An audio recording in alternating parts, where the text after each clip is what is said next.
ඔයාලා හැමෝටම මම අද කතා කරන්න යන්නේ අපි කලින් කතා කරගත්ත ප්‍රොඩක්ට් රෙජිස්ටර් කරාට පස්සේ ඒවට අදාළ විදිහට එඩිට් කරගන්න පුළුවන් විදිහට මම හදාගත්ත එඩිට් ප්‍රොඩක්ට් පාර්ට් එක ඩිසයින් කරගෙන හා ඒකේ බෑක් එන්ඩ් පාර්ට් එක මම මෙතන හදාගෙන තියෙන්නේ කොහොමද කියලා. මුලින්ම අපි ඉතින් ඩෑෂ්බෝඩ් එක තමයි මෙතන හදාගෙන තියෙන්නේ.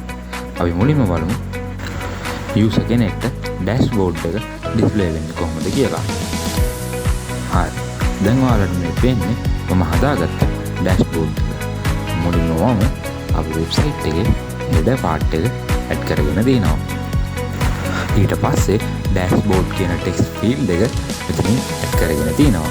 ඒ වගේම new skill කියන බටන් එක මම මෙතනින් ඇඩ් කරගෙන තියෙනවා. ඊට පස්සේ මම ඇඩ් කරගෙන තින්නේ අපේ earning එක. ඊට පස්සේ total bias ලගාන. ඊට පස්සේ active skill සහ average rating කියන option ටික. ඊට පස්සේ මම අපි කලින් ඇඩ් කරගත්ත product මෙන්න මෙතනින් edit කරගන්න පුළුවන් විදිහට මම හදාගෙන තියෙනවා. අපි දැන් බලමු product editor එක මම design කරගෙන තියෙන්නේ කොහොමද කියලා. මුලින්ම මම edit product කියලා topic එකක් add කරගෙන තියෙනවා. ඊට පස්සේ product title, product description, category, price, level සහ status වගේම අපිට ෆොටෝ එක අප්ලෝඩ් කරගන්න පුළුවන් විදිහට මෙතන ඩිසයින් කරගෙන තියෙනවා. ඊට පස්සේ මම update product කියන බටන් එක සහ cancel කියන බටන් එක මෙතනින් හදාගෙන තියෙනවා. අපි දැන් අපේ product එකට update එකක් කරලා බලමු. හරි. දැන් ඔයාලට පේන්නේ මම add කරගත්ත details ටික. අපි මේක update කරගෙන බලමු. අපි කලින් add කරගත්ත product එකේ update ටික දැන් home page එකේ මෙන්න මේ විදිහට update වෙලා තියෙනවා. අපි දැන් අපේ process part එක සහ design එක කරගෙන තියෙන්නේ කොහොමද කියලා බලමු. අපි මුලින්ම බලමු seller dashboard එක මම මෙතන design කරගෙන තියෙන්නේ කොහොමද කියලා. මුලින්ම මම අපේ website එකේ header එක include කරගෙන තියෙනවා. ඊට පස්සේ මම security එකක් හදාගෙන තිනවා seller page එකට buyer කෙනෙක්ට එන්න බැරි විදිහට. ඊට පස්සේ මම separate variable ටික එකතු කරගෙන තියෙනවා. ඊට පස්සේ මම div එකක් ඇතුලේ අපේ ආදාර design එක හදාගෙන තියෙනවා. දැන් ඔයාලට පේන්නේ design එකට අදාළ code part එක. ඊට පස්සේ අන්තිමට මම අපේ footer එක include කරගෙන තියෙනවා. අපි දැන් බලමු product edit.php එකේ coding part එක මම හදාගෙන තින්නේ කොහොමද කියලා. product edit.php file එකේ මම මුලින්ම session එකක් start කරගෙන තිනවා. මේ code එකෙන් මම කරගෙන තින්නේ user log වෙලාද නැද්ද කියලා check කරලා බලන එක. user log වෙලා නැත්නම් login page එක reload වෙන විදිහට මෙන්න මේ code එකෙන් මම හදාගෙන තියෙනවා.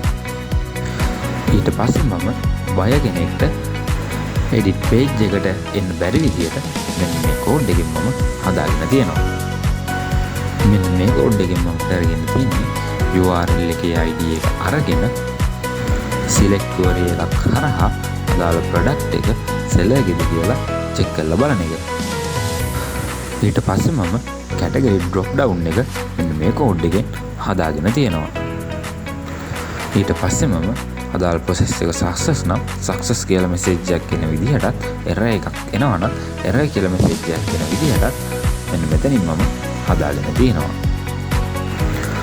ඊට පස්සේ මම div tag එක ඇතුලේ අපේ design එකට අදාළ code line ටික මෙතනින් මම හදාගෙන තියෙනවා. ඊට පස්සේ මම script tag දෙකක් දාගෙන ඒක ඇතුලේ මුලින්ම මම HTML elements Java variables වලට assign කරගෙන තියෙනවා. ඊට පස්සේ මම photo එක drag and drop කරගන්න අවශ්‍ය part එකට අදාළ code line ටික මෙන්න මේ විදිහට හදාගෙන තියෙනවා. ඊට පස්සේ මම function එකක් හදාගෙන ඒක ඇතුලේ අපිට අප්ලෝඩ් කරන්න පුළුවන් image එකක් විතරක් සහ ඒ image එක MB 5ට වඩා අඩු වෙ යුතුයි කියලා මේ code line ටිකෙන් හදාගෙන තියෙනවා. ඊට පස්සේ මම අපිට අදාළ වැලිඩේෂන් පාර්ට් එක මෙන්න මේ විදිහට කෝඩ් කරගෙන තියෙනවා. ඊට පස්සේ මම අපිට අදාළ ID ටික append කරගෙන තියෙනවා. ඊට පස්සේ මම අදාළ data ටික product update process.php ෆයිල් එකට post method එකෙන් send කරලා ඒක success නම් success කියලා message එකක් එන විදිහට නැත්නම් error message එකක් එන විදිහට මෙන්න මේකෙන් මම හදාගෙන තියෙනවා. ඊට පස්සේ මම තත්පර 5කින් අපේ page එක reload වෙන විදිහට මෙන්න මෙතනින් code කරගෙන තියෙනවා. අපි දැන් බලමු product update process.php ෆයිල් එකේ coding part එක මම කරගෙන තින්නේ කොහොමද කියලා. මුලින්ම මම session එකක් start කරගෙන තියෙනවා.